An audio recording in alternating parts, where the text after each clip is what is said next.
नमस्कार दोस्तों, हम लोग ये क्वेश्चन देखेंगे। ये क्वेश्चन अच्छा लगेगा तो आप लोग इस चैनल को सब्सक्राइब कीजिएगा।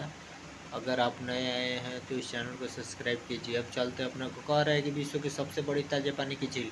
विश्व की सबसे बड़ी ताजे पानी की झील कौन सी है? तो लेक सुपीरियर सागर है। ये कौन सी है?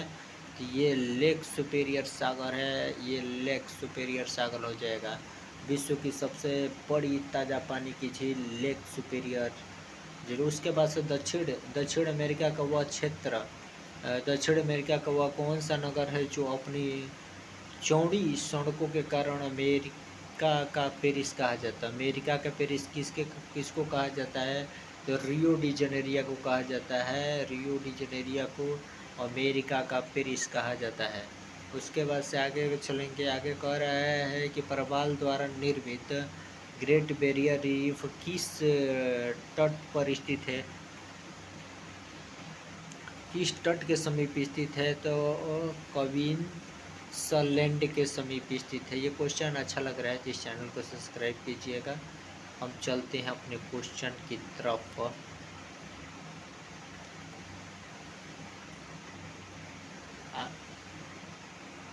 आगे कह रहा है कि वह बड़ा द्वीप जहाँ एस्किमो रहते हैं कौन सा है? ग्रीनलैंड है।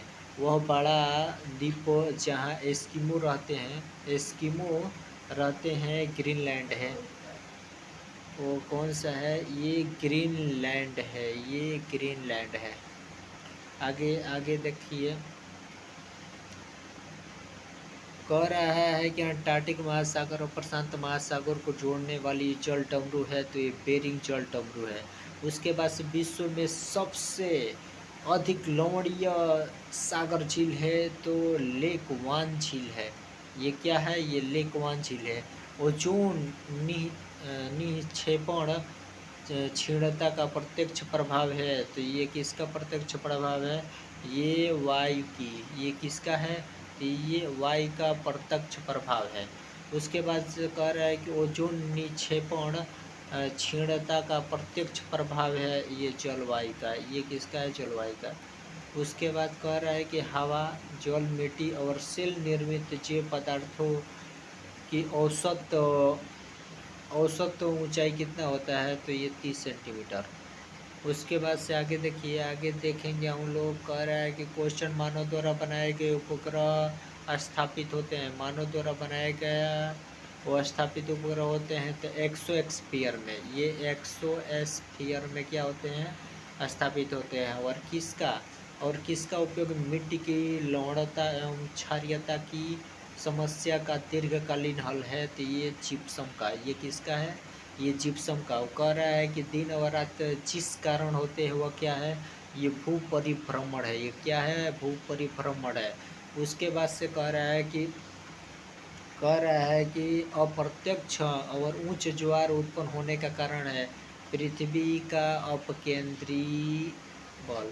तो ये क्या है? ये कह रहा है कि अप्रत्यक्ष उच्च ज्वार उत्पन्न होने का कारण है उच्च ज्वार उत्पन्न होने का क्या कारण है? ये पृथ्वी का अपकेंद्रीय बल। उसके बाद से कह रहा है कि एक स्थान जो सही आकांक्षीय स्थिति हो सकता है वह है ये 45 डिग्री दक्षिण। और अपवाह क्षेत्र की दृष्टि से जो विश्व की सबसे लंबी नदी है वह अमेजन नदी है। वह कौन सी नदी है? अमेजन नदी है। और कह रहा है कि अधिकांश मौसम गतिविधियाँ जिस वायुमंडल परत में होती है वह है तो वह क्या है? वह क्षोभ मंडल है। वह क्या है?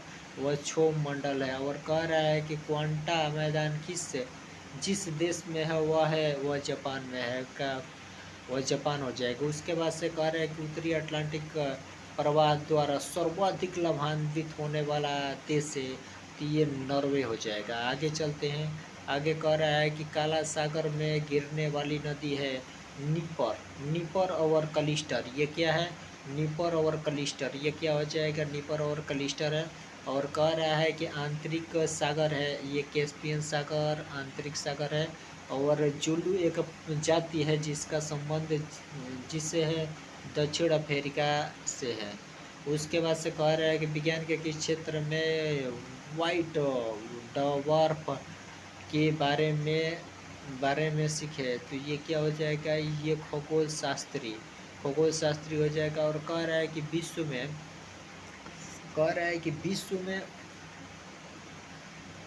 देखिए, कह रहा है कि विश्व में केले का सबसे बड़ा उत्पादन भारत है और महाविस्फोट सिद्धांत संबंधित है तो ब्रह्मांड की उत्पत्ति से संबंधित है। और विश्व में जल संसाधन का लगभग कितना परसेंट भारत में उपलब्ध है, तो लगभग ये 15% दिखाई दे रहा है। ये क्वेश्चन अच्छा लग रहा है तो इस चैनल को सब्सक्राइब कीजिए, शेयर कीजिए और हम लोग इसी तरह महत्वपूर्ण क्वेश्चन आंसर अपने स्टडी के लिए देखते रहेंगे। उसके बाद से कह रहे हैं कि संयुक्त राज्य अमेरिका और कैलिफोर्निया में सिलिकॉन वैली स्थित है। तो सिलिकॉन वैली कहाँ स्थित है, तो ये कैलिफोर्निया में स्थित है। उसके बाद से कह रहे कि विश्व में लंबे रेशे के कपास का सबसे बड़ा उत्पादक निर्यातक देश है। तो ये निर्यातक देश क्या हो जाएगा, ये निर्यातक देश संयुक्त राज्य अमेरिका हो जाएगा, निर्यातक देश संयुक्त राज्य अमेरिका। उसके बाद से कह रहा है कि भूकंप की तीव्रता मापी जाती है। तो भूकंप की तीव्रता कैसे मापी जाती है, तो रिएक्टर पैमाने से। और कह रहा है कि ब्लैक फॉरेस्ट पर्वत अवस्थित है, ये जर्मनी में अवस्थित है। और विश्व में सबसे बड़े घने वन है तो ये तंजानिया में है। और एशिया और उत्तरी अमेरिका को जो जल डमरू अलग करता है, जो डल को बेरिंग जल डमरू अलग करता है। और बरमुंडा त्रिभुज अवस्थित है, ये पश्चिमी उत्तरी अटलांटिक महासागर में। पश्चिम उत्तरी अटलांटिक में सबसे अधिक घना आबाद सार्क देश है, ये बांग्लादेश है। और कह रहा है कि कमेया प्रणाली है तो नेपाल में अनुबंधित श्रमिकों की पद प्रणाली जो के लिए क्वेश्चन अच्छा लग रहा है तो इस चैनल को सब्सक्राइब कीजिए। उसके बाद से आगे चलेंगे। आगे कह रहा है कि येलो स्टोन नेशनल पार्क स्थित है। तो येलो स्टोन नेशनल पार्क स्थित है, ये तो यूएसए में है। और अलास्का किस देश का हिस्सा है, और यूएसए का हिस्सा है। और एंडीज पर्वत श्रेणी किस महाद्वीप में स्थित है, तो दक्षिणी अमेरिका में स्थित है। और लवा के ठोस होने के फलस्वरूप पृथ्वी के अंदर निर्मित चट्टानों को कहते हैं तो रूपांतरित चट्टानें कहते हैं।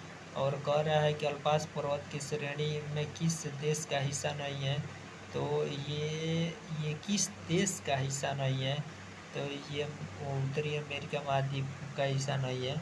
और कोयला एक उदाहरण है ये पर्वतार चट्टानों का।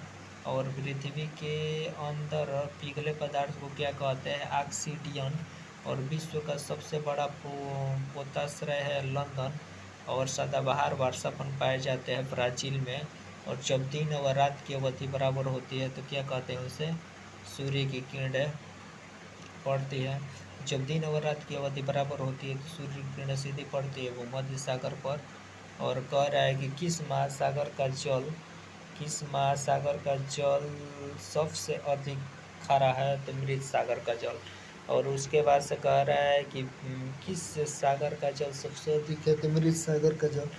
और समतापमंडल में जो परत का कार्य है तो भूपरावैगनिक किरण पात को थामना। आगे इसी तरह क्वेश्चन को देखते रहेंगे। कह रहा है कि विश्व में पहला परमाणु बिजली घर स्थापित किया गया था, तो ये रूस हो जाएगा। उसके बाद से कह रहा है कि ट्रॉपिकल आइसलैंड नामक विश्व का सबसे बड़ा कृत्रिम आराम कहाँ स्थित है, ये मलेशिया में। और अंतर्राष्ट्रीय स्तर पर हमेशा भी रेंज किस उत्पादन के लिए जाना जाता है,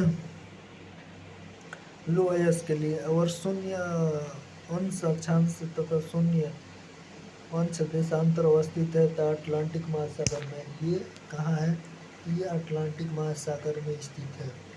उसके बाद से कह रहा है कि संचार उपग्रह मंडल के किस स्तर में उपस्थित किए जाते हैं, तो आयन मंडल में।